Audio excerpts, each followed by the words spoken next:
All right, I wanted to make a quick little follow-up to a video I had made before talking about, it was called question and answer, Q&A, do hair transplants bring closure sometimes? And Paris Monochrome was the one who had ultimately initiated that topic. And then he responded back, and I want to share this with you because I think this legitimately does this justice here as far as for carrying on the conversation. He says, quote, "Thanks for your feedback, Nick. The funny thing is, before having a hair transplant, I would just do tricks with my hair, and I actually didn't mind being a Norwood 2, and hair loss wasn't even on my mind.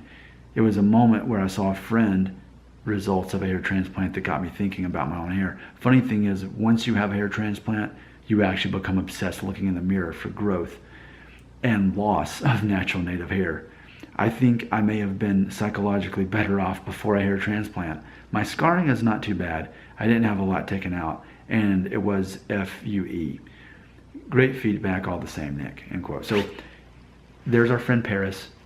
Hear his story and use it, plug it into your brain however it needs to go. Some of you have just heard what he said and thought, you know, I was kind of on the fence about getting a hair transplant. Now that I know that he is still actually obsessing over his hair, whether it's, you know, whether he's going to lose more hair and have to go back for more hair transplant. I don't want to be doing that.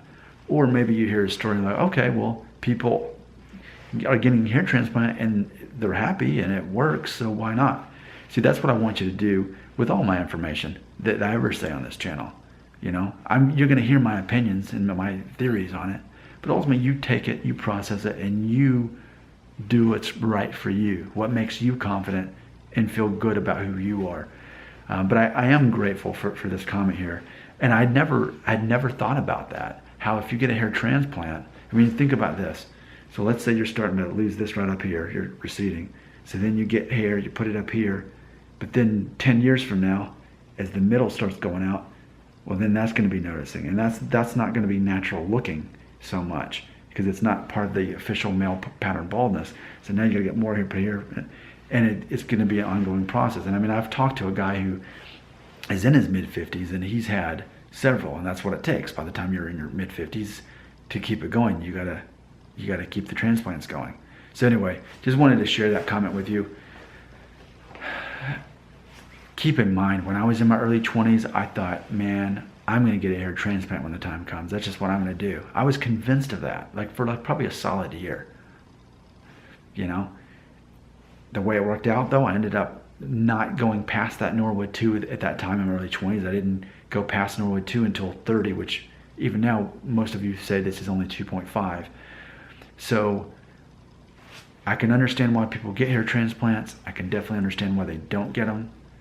But ultimately, think, if you're on the fence about it, think of it this way. If you get that hair transplant, do you believe that you'll finally have the confidence that you need? Is that the only thing?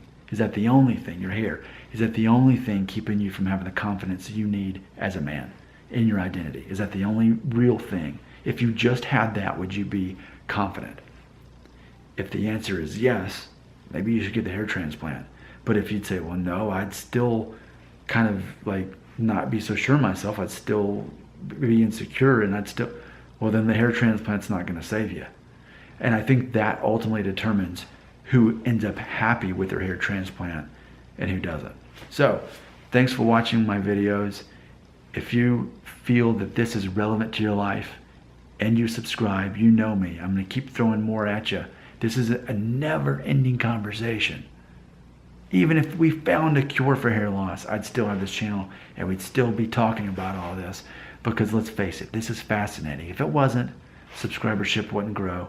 You wouldn't be watching the videos, and I couldn't get away with making 3 videos a day because I'd lose subscribers because they're like, too much. Instead, they're like, Nick, we need more. They're like crawling, we need more, Nick, more videos. I can't get enough. Make them 23 minutes long.